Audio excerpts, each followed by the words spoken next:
So, kamusta mga kaibigan? Welcome back po sa ating YouTube channel. Well, it's me again, Teacher Kevin PH, and we're back with another video. So ngayon, magbibigay na naman po ng idea si Teacher Kevin kung ano nga ba yung posibleng sira, kung bakit walang nagpapakita or hindi na-detect yung drive, no? Yung ating hard drive or yung ating SSD sa ating desktop computer. Dito, meron lang po tayong alam as per experience na rin natin bilang computer technician mga kaibigan, no? Kung bakit hindi na-detect yung drive. So number one natin dito mga kaibigan, kailangan nyong i-check kung okay pa ba o healthy pa ba yung inyong hard drive. Kasi baka ito lang din yung problema kung bakit hindi na talaga siya ma-detect mga kaibigan, no? So yan yung number one, kailangan nyo siyang i-check. Minsan sa mga 2.5 HDD or hard drive or SSD, madali lang natin itong i-check via enclosure, no? Tignan natin kung mariread pa siya. Okay, kung mariread naman siya, goods tayo doon. Same as through here, meron ding enclosure, no? Pang 3.5. Pangalawa na dapat nating i-check mga kaibigan is SATA cable. Yes, yung SATA cable natin, kailangan nating gumamit ng panibagong SATA cable kung meron tayong extra. Pangatlo naman mga kaibigan, try nyong ilipat-lipat yung inyong SATA cable sa iba't ibang mga SATA ports na meron tayo dito. Meron tayong SATA 1, SATA 2, SATA 3 hanggang 4 sa mga typical na mga motherboards katulad nito.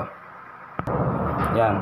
Kung itong SATA cable ninyo ay galing dito sa SATA 1, itry nyong ilipat sa kabila.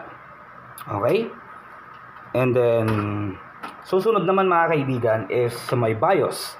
Tignan niyo kung naka-properly select naman ba yung ating boot drive, no?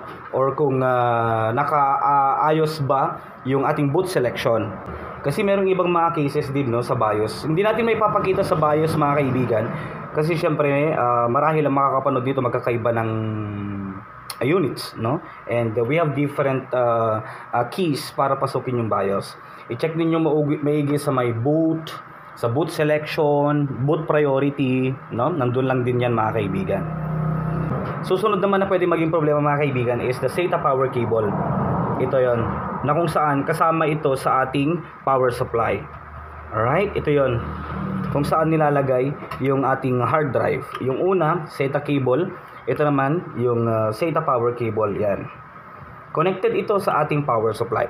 Meron na rin akong mga na-encounter na ganitong issues noon na gumagana yung power supply, umaandar yung PC, pero upon installation of OS, walang nade-detect na drive. Nag-replace ako ng panibagong power supply and gladly na-detect naman. Almost all cases mga kaibigan, as long as na-check ko na healthy naman yung drive, pinapalitan ko na talaga ng power supply and gumagana naman.